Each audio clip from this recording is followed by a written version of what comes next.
Episode के शुरू होता है जहाँ चा हान के ऊपर चिल्ला के बोल रहा था कि तुम्हारी हिम्मत कैसे हुई मेरे पेशेंट के साथ कुछ गलत चीज करने को।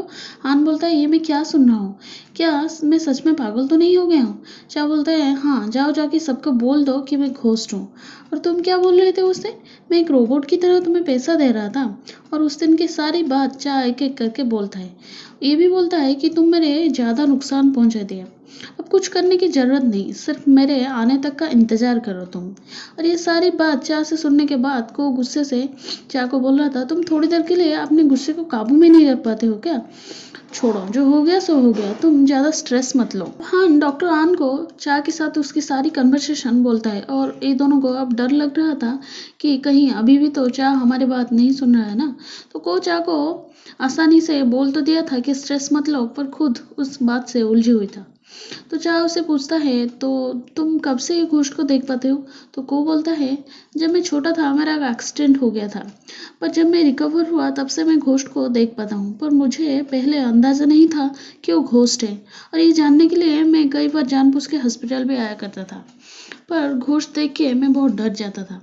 फिर मैंने अपने आप को ट्रेन किया कि कैसे उनके सामने ये दिखाना है कि मैंने उनको नहीं देखा। और पहली बार प्रैक्टिकल के टाइम जब ये प्रैक्टिकल करने के लिए गया था तब स्पिरिट बोल रहा था कि मुझे इसे काटने पर दर्द तो नहीं होगा ना, इसलिए को सर्जरी करने से डरता था और प्रैक्टिकल अटेंड भी नहीं करता था। अब क्या बोलता है पर मेरे उठने के बाद तुमको तो यहाँ 4 साल पढ़ाई भी कंप्लीट करना पड़ेगा ना। तो बोलता है हाँ हाँ तुम पहले ठीक तो हो जाओ, मैं पूरी कोशिश करूँगा यहाँ हॉस्पिटल में रहने के लिए। से जिन को का बोला हुआ बात को याद कर रही थी कि वो ही चा योंग मिन है। अब को और चा दोनों मिलके यहाँ अंदर आते हैं तो से जिन पूछती है तो तुम्हें कैसे पता ये लड़की की नोज ब्लीडिंग हो रही थी। ये बात उसकी मॉम को भी मालूम नहीं है। तो चा को साइड से प्रम्पटिंग कर रहा था तो को बोलता है नहीं वो मेरी म्यूचुअल फ्रेंड है ना, इसलिए मुझे पता है, पर तुम मेरी सर्जरी को क्यों ऑब्जर्व कर रही थी।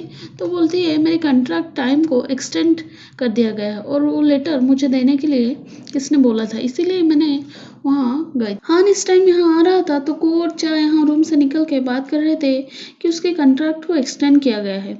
अच्छा हुआ, इसलिए इसी बीच तुम ठीक भी हो जाओगी। और ये बात हान यहाँ छुपके से सुन लेता है। अब से जिन रूम से जाने के बाद ये चा के पास जाके बोल रहा था कि अगर मैं इसे निकाल दूंगा तो क्या हो गया, पर मुझे सारे चीज जानना है, इसीलिए तुम्हें ऐसे रहना होगा।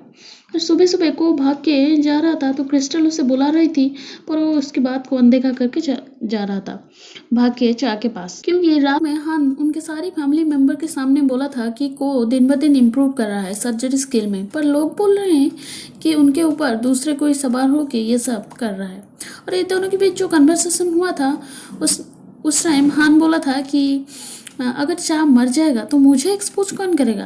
पर को अब खुश था चा को देख के क्योंकि वो ठीक है। और ये लड़की को सही जीन सर्जरी के लिए लेके जाती है तो ये बाहर वेट की थी खुद की बॉडी में घुसने के लिए। अब चा भी यहाँ देख रहा था तो को आके पूछता है तो तुम पेशेंट के लिए यहाँ हो या डॉक्टर के लिए वेट किए हो। तो बोलता है दोनों के लिए। अब ये बच्चा जिसको ऑपरेशन हुआ था ये को के पास आके बाहर देख रहा था तो को इसे लेके छोड़ता है जो कि J1 की ऑब्जर्वेशन में था। को पूछता है तो तुम मेरे बारे में कुछ सुने हो क्या, क्या सब लोग बात कर रहे थे हमेशा। बोलता है नहीं तो। अब सर्जरी के बाद ये सोच रही थी कि वो चली गई है, पर ये पीछे से आके बोलती है वो तो सिर्फ मेरी बॉडी के अंदर यानी कि ब्रेन के अंदर कुछ एंटीबॉडी इंजेक्ट किए हैं, मुझे लगता है कुछ टाइम लगेगा काम करने के लिए। और ये सब बात मुझे प्रोफेसर चा बोले थे। सर्जरी के बाद से जिन जल्दी से चा के पास आके पहुंचती है, उससे चेक करती है। उसे देख के नर्स बोलती थी कि आप बाहर जाके रेस्ट कीजिए, मैं तो यहाँ हूँ ना। तो बोलती है नहीं वो भी तो बिना बाहर गए हुए ऐसे है ना, तो मैं क्यों नहीं रह सकती। और को ये सब बाहर से इन दोनों की बात सुन रहा था। अब हान सारे डॉक्टरों को ये बोलता है कि चा की को किसी भी पेशेंट को सर्जरी कोई नहीं ऑपरेट करेगा। और जेई उन दोनों को प्रोफेसर चा के पास रात तक रहने के लिए बोलता है। अब खुद से जिन के पास जाके कॉन्सर्ट के लिए ऑफर देता है। ये भी बोलता है कि प्रोफेसर चा के पेशेंट थी वो और प्रोफेसर उसके कॉन्सर्ट को बहुत पसंद कर रहे थे, अगर तुम जाओगी तो उनको खुशी होगी, क्योंकि जेसिका ये टिकट खुद छोड़ के गई थी और ये सब को का प्लान था। अगर चा से जिन के साथ कॉन्सर्ट जाएगा तो मेंटली खुश रहेगा, इसका मतलब जल्दी रिकवर होगा। और यही भी होता है, ये दोनों एक दूसरे के करीब बैठ के कॉन्सर्ट को एंजॉय करते हैं, पर सही जिन चा को ही समझ रही थी। अब लौटते टाइम जब ये पूछती है कि तुम कार्डियो सर्जन होने के लिए क्यों चूज़ किए, तो वो बोलता है क्योंकि मुझे एक लड़की ने बोली थी कि मुझे कार्डियो सर्जरी लेना है और उसको न्यूरो सर्जरी लेना है।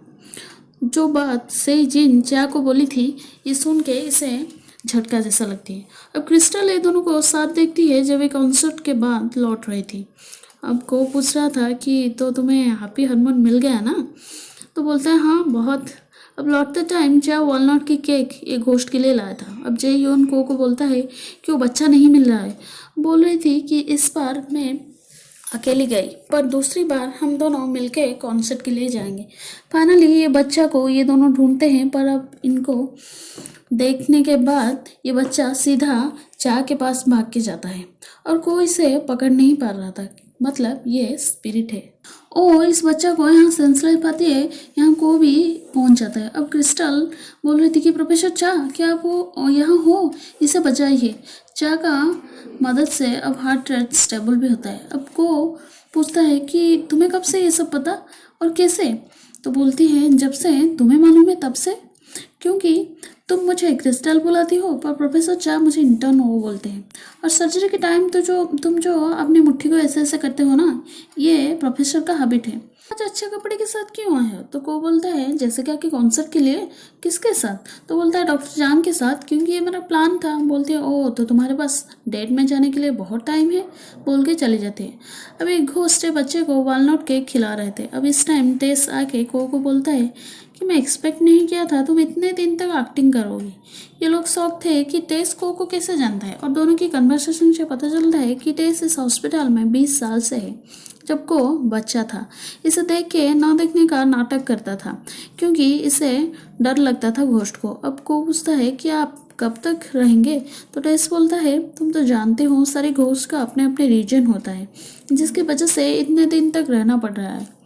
अब चा बोलता है कि इसका एमआरआई और सीटी स्कैन करना पड़ेगा, क्योंकि क्या हुआ ये सब जानने के लिए। अब ये सोच रही थी कि को उसके साथ कॉन्सर्ट के लिए गया है, पर उन दोनों के बीच कुछ हुआ तो नहीं होगा ना। अरे नहीं, मैं क्या सोच रहा हूँ, कुछ नहीं हुआ होगा, पर मेरे साथ तो कभी नहीं जाता है। वो कि मम्मी एक सैलून चला रही थी जहाँ चा का पेट भी था। अब को उसे यहाँ रखने के लिए क्रिस्टल को दिया था। टेस ओ की दादाजी थे, जो कि एक कार्डियो सर्जन थे, इसीलिए को की मम्मी नहीं चाहती थी कि वो कार्डियोलॉजिस्ट बने, और वो भी झूठ बोला था कि वो ईएनटी या ऑप्थेल्मोलॉजी में मेजर कर रही है। को और बच्चा का कंडीशन डिस्क्राइब करके यहाँ डॉक्टर को ऑपरेशन में कोऑपरेट करने के लिए बोल रही थी, पर किसी ने इस केस को हैंडल करने के लिए राजी नहीं हो रहे थे, क्योंकि हान सबको मना किया था कि चा का पेशेंट का ऑपरेशन डील करने के लिए। जब को ये मालूम पड़ता है तो खुद जाके पूछने पर हान बोलता है कि सर्जरी से मेरा कोई वास्ता नहीं या प्रॉब्लम नहीं, अगर तुम चाह के बिना सहारे ये सब कर पाओगी तो करो। और तुम क्या सोच रहे हो, तुम ऐसे करके अपना रेपुटेशन कमा रही हो, तो तुम खुद ये करो। यहाँ हान और चीफ ये दोनों की बात को सुन लेता है, जहाँ हान बोल रहा था कि मैं नहीं चाहता हूँ किसी भी कीमत पर यह सर्जरी हो, और ये अपनी माँ के पास आके उसे पकड़ने की कोशिश करते टाइम फेल होके रो रही थी, क्योंकि ये बच्चा ये भी नहीं समझ पा रही थी कि वो खुद एक स्पिरिट है। को जेवन के पास जाके कुछ मदद करने के लिए उसे रिक्वेस्ट करता है। अब को आके बोलता है कि आप लोग तो जानते हो ना कि पेशेंट का हालत, और आपकी काम है पेशेंट को बचाना, है ना। अब चा बच्चा को अश्योरेंस दे रहा था कि तुम जानते हो ना कि मैं एक अच्छी डॉक्टर हूँ और तुम बहुत जल्दी ठीक हो जाओगी। चीफ यहाँ हान को रोकने की पूरी कोशिश करके फेल होता है, क्योंकि हान ऑपरेशन रूम के बाहर पहुंच जाता है। तब ये जेईओन को देख के लौट रहा था, पर जेईओन ओटी से निकल जाता है। अब चीफ उसे ये भी मनाने की कोशिश कर रही थी, बोल के कि उसका शेड्यूल कंप्लीट हो गया ना, इसीलिए वो चला गया। अब इस टाइम को यहाँ ऑपरेशन ओटी के अंदर एंट्री मारता है। अब को ऑपरेशन शुरू करता है।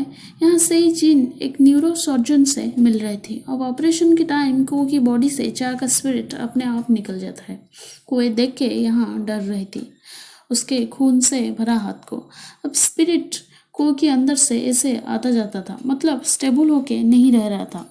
और ये सब हान और चीफ भी नोटिस कर रहे थे, क्योंकि को की बिहेवियर से उनको ये सब मालूम पड़ रहा था, और दूसरों को भी।